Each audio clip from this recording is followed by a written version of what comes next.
성경에 기록되어 있는 여호와의 날이란 표현은 특별한 두 가지 의미를 담고 있습니다. 첫 번째는 하나님이 그의 백성들을 축복하시고 친히 그의 백성에게 찾아오시는 날을 의미합니다. 그리고 두 번째는 정반대의 뜻으로 하나님께서 범죄한 자신의 백성을 심판하기 위해 찾아오시는 인간의 역사에 개입하시는 날, 그날을 의미해요. 근데 우리는 일반적으로 성경을 읽거나 설교를 들으면서 전반에 대한 첫 번째 여호와의 날은 거의 듣지 못합니다. 왜냐하면 구약에 있는 거의 대부분의 선지자들과 예언가들은 바로 두 번째 심판의 날에 대한 여호와의 날을 이야기했기 때문인 거예요.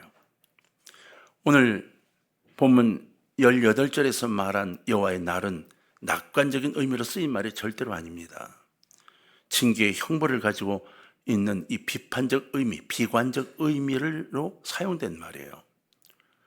구약의 예언가들 모두가 이렇게 세상을 심판하시고 선포한 사람이었고 그 대표적인 사람이 바로 아모스였습니다. 아모스는 1장에서부터 선민 이스라엘뿐 아니라 당대 모든 주변 국가에 대하여 여호와 하나님의 심판을 선언했던 선지자입니다. 그는 아주 날카로운 이야기를 전달했죠. 그럼 아모스가 말한 여호와의 날은 대체 무엇일까요? 17절을 한번 볼까요? 자, 한번 다 같이 읽겠습니다. 시작.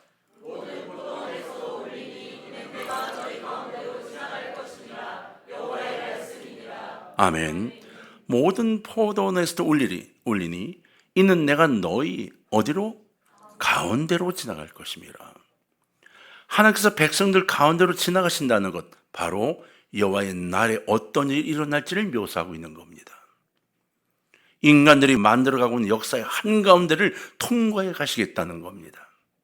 우린 여러분 애굽의 10가지 재앙을 내리던 그날, 마지막 재앙을 내리던 날 하나님의 사자가 어떻게 통과하는지를 알고 있습니다. 그날 하나님께서 사자를 보내어 이 애굽 땅을 통과하셨습니다. 출애굽기 12장 30절을 보면 이렇게 기록되어 있습니다. 그 밤에 바로와 그 모든 신하와 모든 애굽 사람이 일어나고 애굽에 큰 부르짖음이 있었으니 이는 그 나라의 죽임을 당하지 아니한 집이 하나도 없었음이었더라. 무섭죠. 한 집도 빠지지 않고 다 죽음을 당한 거예요. 장자들은 동물까지 가축까지 죽음을 당했습니다. 이게 하나님의 날, 여호와의 날이었습니다. 하나님께서 인간의 역사 가운데 지나셨다 하는 것은 바로 심판을 의미하는 겁니다. 그리고 심판은 죽음을 의미하죠. 단순한 죽음이 아니라 영적인 죽음, 지옥까지의 심판을 의미합니다. 하나님께서 지나가시는데 불의한 세력이 버티고 서 있을 수 있다고요? 아유, 천만의 말씀입니다. 하나님이 지나가실 때 인간들의 역사에는 통곡이 터져나오게 되어 있습니다. 왜? 욕심으로 꽉 차 있으니까요. 하나님의 주권을 무시하고 하나님의 공의를 거역하는 세계에 하나님이 지나가시면 거기에는 통곡밖에는 남지 않습니다. 절대자이고 창조주신 하나님, 그 권위를 인정하지 않는다고요? 하나님을 믿지 않고 인정하지 않아도 상관없습니다. 그러나 그날 여호와의 날에 닥치면 그들은 울게 될 겁니다. 흐느끼는 게 아니라 통곡하고 가슴이 찢어진 울음을 울다 이 땅을 떠나게 될 겁니다. 바로 그 자리가 심판의 자리가 되기 때문입니다. 아모스가 표현한 너희 가운데로란 이 내용은 인간성의 내면을 이야기합니다. 영혼의 깊숙한 곳, 가장 깊은 본질의 자리, 이걸 표현한 거죠. 깊은 배리에 쌓여있는 바로 여러분의 그 깊은 어둠의 자리, 이걸 통과하시겠다는 겁니다. 여러분 나 자신도 모르는 내 속, 남에게 드러내지 않으려고 숨겨놨던 내 속, 거짓과 죄악에 속해 있지만 아닌 척하고 살아가는 내 속, 이것들을 하나님이 통과하시겠다고 하는 거예요. 그래서 그 어둠의 실체들을 끌어내어놓고 심판하시겠다고 지금 이야기하고 있는 겁니다. 깊은 영혼의 암실에 숨겨놓은 이 악, 감춰놓고 모른 척하기를 원하는 이 악, 이것에 대해 추궁하시겠다는 거예요. 바로 너 너의 본질을 내가 취급하겠다, 이렇게 말씀하고 있는 겁니다. 자, 우리의 실체는 무엇일까요? 우리는 직분을 갖고 교회에서 살아가죠. 세상에서는 또 직책을 갖고 살아갑니다. 부장님, 과장님, 많은 직책을 받죠. 교회에서는 아주 거룩한 표현을 씁니다. 목사님, 아이고, 장로님, 권사님. 이 표현 쓰기 우리도 모르는 사이에 그 표현 자체가 거룩한 듯 착각하고 살아갑니다. 그런데 주님이 이렇게 물으시는 거죠. 너의 실체가 무엇이니? 내 뿌리가 어디 있어? 하나님께서 내 속에 계시니?를 묻고 있는 겁니다. 저 속에 겉으로는 하나님으로 포장되어 있지만 저 속에 꽉 차 있는 내 욕심과 욕망의 이 죄악, 이것을 사찰하시겠다는 거예요. 이 깊은 의미는 무엇일까요? 얘들아, 네가 이제 스스로 그걸 끌고 나와. 내가 사찰을 끌어내기 전에 네 스스로 네 속에 있는 걸 끌고 나와. 나의 십자가 밑에 나와. 그렇지 않으면 내가 그것을 통과해야만 해 라고 말씀하고 있는 거예요. 회개하지 않으면, 그리고 그 죄를 가슴에 품고 있으면 결정적인 순간에 결정적으로 취급하시겠다는 거죠. 하나님의 명령을 듣지 않고 마지막까지 버티고 있던 애굽 사람들은 장자의 죽음을 맛보았습니다. 여러분, 제발 붙들고 아무도 모르는 척 숨겨놓지 마십시오. 나는 감추고 잊어버려도 주님은 잊어버리시지 않습니다. 그 결과는 통곡밖에는 없습니다. 왜 대체 나한테 이러시냐고 물을 수도 없습니다. 왜? 내가 잘못한 것이니까요. 하나님이 온 천하가 알도록 심판하시겠다고 말씀하고 있어요. 사랑하는 동강의 가족 여러분, 왜 선지자가 심판의 날로 경고하는 것일까요? 회개하라고 말씀하고 있는 겁니다. 심판의 날, 여호와의 날이 도래하기 전에 회개하라고 말씀하고 있는 거예요. 하나님이 너를 통과하시기 전에 네가 먼저 일어나 여호와 앞에 나오라고 요청하고 있는 겁니다. 여러분, 아모스 5장 16절과 17절 한번 볼까요? 교독을 좀 하십시다.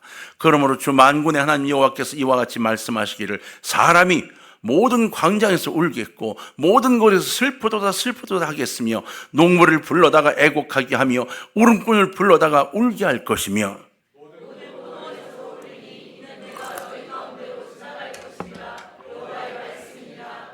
아멘. 여호와의 날은 광장거리에서 분주하게 뛰어다니는 사람에게도 영향을 미칩니다. 큰 사람, 작은 사람, 부자나 가난한 사람, 나이가 아무 상관없습니다. 신분의 고하를 가리지 않습니다. 사람의 죄에 대한 심판은 예외가 없습니다. 그래, 김기환 목사, 너는 이렇게 나를 위해 많은 일을 했으니까 넌 예외를 두지. 절대로 그런 일은 없습니다. 하나님께서 지나가시면 어디든지 통곡 소리가 납니다.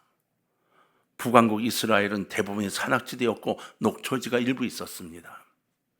그런데 여호와의 날은 도시의 광장이나 거리 사람에게만 임하는 것이 아니라 이처럼 농부와 모든 포도원이 있는 들에서도 울리게 된다라고 말씀하고 있어요. 숨겨져 있는 산속의 밭 논에도 울려지게 된다는 거죠. 하나님이 혹 있고 산맥 깊은 곳에는 지나가시는가? 아닙니다. 여러분, 죄를 품고 사는 자는 피할 곳이 절대로 없습니다. 이 사실을 인지하시기 바랍니다. 죄 짓고 피할 곳이 있다고요? 없습니다. 주님 앞에 고백하지 않는 한은 절대로 그 죄는 사라지지 않습니다. 도시의 복잡한 인파 속에 묻혀서 나를 못 보겠지? 천만에. 하나님이 찾아내십니다. 산속의 은밀한 곳에 은둔해 있으면서 숨길 수 있다고요? 안 됩니다. 인간이 어디로 피할 수 있을까요? 바다를 항해 중에 배 밑층에 들어간 그 잠자던 요나도 제비 뽑혀 쫓겨나왔습니다. 비행기를 타고 도망간다고요? 어디로요? 우주 끝으로요? 거기 이미 하나님이 계십니다. 그러니 죄 있는 자는 제발 미루지 마십시오. 내일 하지 모레 하지 마십시오. 언제 이 땅을 떠나게 될지, 여호와의 날이 언제 도래할지 아무도 모릅니다. 도피하지 마십시오. 하나님의 심판의 날이 임하기 전에 하나님 앞에 여러분 자복하고 회개하는 것, 이것이 가장 큰 무기가 됩니다. 잠언서 28장 13절은 이렇게 말했습니다. 자기의 죄를 숨기는 자는 형통하지 못하나. 그 다음 같이 읽어볼까요? 시작. 할렐루야.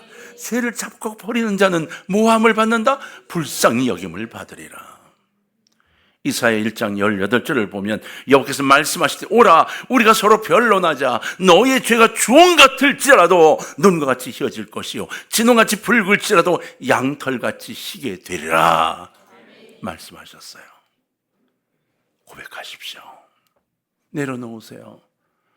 주님이 하얀 양털같이 지워 주실 겁니다. 대체 그렇다면 이 예언은 누구한테 하는 걸까요? 18절을 보면 화 있을진저 여호와의 날을 사모하는 자여 어찌하여 여호와의 날을 사모하느냐 그날은 어둠이요 빛이 아니라 이렇게 말했어요. 이상하죠? 여호와의 날을 사모하는데 그 사모하는 날을 니들 말이야 그날 사모하지 마 그날이 어둠이고 빛이 아니야 이렇게 말했어요. 여러분 사모한다는 것은 강한 소원을 나타내는 말이에요. 근데 무엇 때문에 이것을 사모하느냐 이걸 설명하고 있습니다. 잘못된 신앙으로 바라보는 것을 정확하게 표시하고 있어요. 이 여호와의 날은 백성들이 어떻게 생각했는지 아세요? 77절, 초실절, 맥주절 이런 잔치의 날로 생각한 겁니다. 심판의 날이 아니라 하나님이 내려준 축복의 날, 추수하는 날 이런 날로 생각한 거예요. 이스라엘은 예수님이 이 땅에 오신 메시아, 그 메시아도 로마군을 다 밀어내고 자기들이 떵떵거리며 살게 할 메시아로 착각했던 것처럼 여호와의 날을 그렇게 생각했던 거죠. 그날이 승리의 날인 걸로 생각했던 거예요. 축복의 날이라고 생각했던 거예요. 모든 제사, 번제, 소제, 속죄제를 드리는 날로 생각했어요. 그날 떵떵거리며 나눠 먹고 잔치하고 그렇게 생각했다고요. 여러분 애굽 사건을 기념하는 6월절도 이스라엘은 점점 변질돼 가기 시작하죠. 그리고 잔치가 되어갔습니다. 다시 시온성의 왕으로 군림하는 것을 기념하는 시온의 축제일도 신년 축제일 같은 날로 생각하고 그날을 사모하고 있었던 거예요. 혹시 우리는 어떤가요? 사순절, 고난주일, 고난주간, 부활절 여러분 그 가슴에 남아있나요? 아니면 다 잊어버리고 다 당일날 이거 오늘 부활절 계란 나눠주네 그 생각밖에 없나요? 여러분은 이 속에 잘못된 욕심만 가지고 성탄절, 부활절이 무엇인가 나눠주는 날로 착각하고 있는 건 아닙니까? 여러분 이스라엘은 착각했어요. 하나님이 자기에게 찾아와 주실 때는 적을 물리쳐 주시고 승리를 가져다 주시고 행복과 풍요를 가져다 준다 이런 자신감이 있었어요. 잘못된 자신감이죠. 문제는 이런 자신감, 하나님이 함께 하신다는 임마누엘의 신앙 이게 영적으로 그들을 죽게 만들었다는 겁니다. 임마누엘의 신앙이 필요해요. 그러나 회개하고 주 앞에 무릎 꿇은 자들에게 필요한 것입니다. 이 신앙이 이스라엘을 도덕적으로 무디게 만들었죠. 윤리적 책임감을 통감하지 않게 했어요. 하나님의 백성이라는 이 단어 하나, 선민이라는 단어 하나가 자신들을 신앙으로 주 앞에 무릎 꿇게 만들지 않았던 겁니다. 얼마나 큰 잘못인지 깨닫지도 못했던 거예요. 하나님은 내 편이야 라고 생각한 거죠. 죄를 지으면 선민이라도 채찍을 들고 벌하시는 하나님, 공의의 하나님을 우리는 잊어서는 안 됩니다. 나는 택한 백성이니 하나님이 함께 하시는 자야.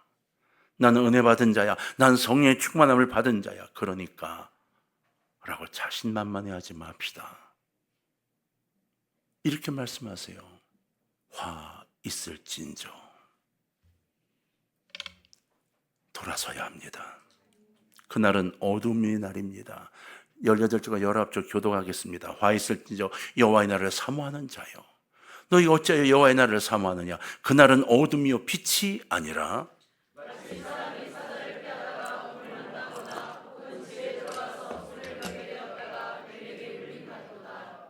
왜 여호와의 날을 사모하느냐 그날에 너희에게 행복과 승리를 가져다 줄 줄 아느냐 아니다. 니들 하는 짓거리를 봐 그날이 승리의 날이 되지 않아 라고 말씀하고 있어요. 근데 여러분 이게 무슨 이야기인지 아십니까? 너희들이 사모하는 것은 스스로 벌을 자청하는 것인데 그걸 모르고 있어 라고 이야기하면서 묘사를 했어요. 악을 선하다 하며 선을 악하다 하며 흑암으로 광명을 삼으며 광명으로 흑암을 삼으며 이사야의 이야기입니다. 이사야 5장 20절 이사야가 이렇게 이야기해요. 너희가 쓴 것을 단 것이라 하고 단 것을 쓴 것으로 삼지 화했을 거야. 이사야의 이야기입니다. 여러분, 소위 이 나라 지성인들, 종교 지도자들, 권력이라는 것이 무서워서 악을 악이라 하지 못하고 어둠을 어둠이라 지적하지 못하는, 도둑을 보고 도둑이라고 말하지 못하는, 도둑이 와도 짖지 못하는 개와 같은 그 꼴을 하고 있는 얼마나 많은 사람들이 존재합니까? 자신 인기에 손상이 올까봐, 이해 타산에 손해가 될까봐 그저 그냥 다 그런 거야, 그냥 넘어가면 되는 거야 라고 말하고 있는 사람이 얼마나 많은 세상이 됐습니까? 위로받아야 합니다. 여러분 축복받으세요 라고 외치긴 하지만 무엇을 해야 그렇게 진짜 위로를 받고 축복받는지를 얘기하지 않는 거짓 종교인이 얼마나 많습니까? 이익 집단들이요, 그들 하나님의 진노를 피할 수 없습니다. 저는 제가 그 진노를 못 피할까 봐 걱정이 됩니다. 여러분 본문 속에 우리가 읽은 18, 19절 속에 아주 재미있는 이야기가 들어있어요. 회개하지 않는 자는 어떻게 될 것인가에 대한 이야기예요. 아모스는 이렇게 설명했어요. 혼자 뒷동산에 올라가서 놀러 갔습니다. 놀러 가서 뒷동산에서 놀다 보니까 사자가 한 마리 나타난 거예요. 그래가지고 막 도망가기 시작을 한 겁니다. 사자가 자기를 향해 뚝뚝 걸어오니까 놀라서 막 뛰었습니다. 뛰어 도망을 해서 산을 하나 넘고 막 넘어 열심히 뛰었습니다. 보다 보니까 사자가 오지 않는 거예요. 어이구야 됐다. 그랬더니 앞에 곰이 기다리고 있는 겁니다. 너무 놀라서 다시 또 뛰기 시작을 한 겁니다. 사력을 다해 도망했습니다. 곰이 쩍쩍 입맛을 다시니까 더 놀라서 도망 해가지고 결국은 집에까지 왔습니다. 집에까지 와가지고 막 헐떡거리며 주저앉고 싶은데 막 어지러워서 벽에 손을 대고 기대었는데 벽에 틈에 있던 뱀 한 마리가 나와 손을 물어 죽게 만들었다. 이렇게 이야기하는 거예요. 무슨 이야기인지 아시겠어요? 잘못된 길, 그릇된 길, 죄악의 길에서 죽어라 뛰어다니고 있다가 네 마음속에 숨어있는 그 욕심, 그 악, 그것이 결국 너를 물어 죽이게 될 거다고 이야기를 하고 있는 겁니다. 외부로부터 공격해오는 사자와 같은 무서운 세력, 이거 대항해 싸울 수 있습니다. 곰과 같은 거 싸울 수 있습니다. 그리스도의 깃발을 들고 동서남북을 누비며 뛰어다닐 수 있습니다. 그래서 우리 진정한 적이 불신 세상, 그건 줄 착각할 수도 있습니다. 그러나 진정한 우리의 적은 불신 세상이 아닙니다. 사자의 입과 곰의 발톱이 아닙니다. 여러분, 우리 진정한 적은 바로 내 집 벽 틈바구니에 숨어있는 바로 뱀, 옛뱀, 하와에게 속삭였던 바로 사탄 그놈입니다. 성도님들, 인격이라고 하는 집, 그 어두운 구석, 그 틈바구니에 움츠른 뱀을 경계해야 합니다. 내 속에 있는 내 아집과 내 욕심을 경계해야 합니다. 고백되지 않은 죄, 옛뱀의 독성을 제거해야 합니다. 탐욕과 음욕과 불신과 그리고 하나님의 말씀을 업신여기는 교만한 마음, 그 마음이 바로 뱀에 서식하는 자리이고 뱀의 먹이인 것입니다. 우리는 그 틈을 막아야 합니다. 탐욕의 구멍을 막아놔야 합니다. 이기적인 함정을 막아야 합니다. 음탕한 틈바구니를 막아야 합니다. 이미 기어들어온 뱀은 어떡할까요? 그 뱀, 그 옛뱀을 예수 그리스도의 이름으로 공격하십시오. 예수 그리스도의 이름으로 명하노니라고 명령하고 쫓아내십시오. 단순히 예수 그리스도 그분이 아닙니다. 그리스도의 십자가로 내치셔야 합니다. 여러분, 우리는 알죠. 그 옛뱀이 이미 예수 그리스도 십자가의 죽음으로 머리가 깨진 놈이기 때문에 우린 그가 얼마나 약한지를 압니다. 우린 지금 더 강력한 힘을 가졌어요. 왠지 아십니까? 십자가만 갖고 있는 게 아닙니다. 우린 부활하신 예수 그리스도의 능력도 소유하고 있습니다. 광야에서 장대에 달린 노뱀을 바라보았듯이 그리스도의 십자가를 바라봐야 하고 간직해야 합니다. 미국 장로교 목사였던 엘리사 올브라이트 호프만은 찬송가를 약 1000곡을 작사했어요. 그 중에 250장이 우리에게 가장 많이 불릴 겁니다. 구주의 십자가 보혈로 뭐요? 죄 씻음 받기를 원하네. 내 죄를 씻으신 주 이름 찬송합시다. 할렐루야. 올바이트 목사님은 그 십자가의 보혈로 죄 씻음 받기를 원한다고, 내 죄를 씻으신 주 이름을 찬송한다고 고백했어요. 우리는 어떤가요? 성도 여러분, 예수 그리스도를 마음에 모셔야 합니다. 십자가에 흘려진 보혈의 피로 그리고 옛뱀의 머리를 깨뜨린 부활하신 예수 그리스도의 능력으로 악한 마귀를 물리치고 생수행하게 넘쳐 흐르는 삶을 살아야 합니다. 그래서 나의 지친 영혼을 시원하게 해주는 축복을 받고 내가 나갈 바를 바라볼 수 있는 영안을 열고 주의 손 붙잡고 행복해하며 감사하는 삶을 살아가야 합니다. 마음이 우울하신가요? 마음이 불안하신가요? 미래에 대해 불안해서 견디지 못하겠나요? 아니요. 오늘 이 속에 있는 걸 하나하나 좀 내려놓으십시오. 부활의 주님을 여러분 마음에 받아들이십시오. 인생이 바뀝니다. 여러분, 여러분의 영혼을 시원하게 해주시는 이 축복을 누리며 살아가는 부활절 한 주간이 되시길 주의 이름으로 축원합니다. 하나님의 은혜 안에 여러분 있기를 주의 이름으로 축원합니다.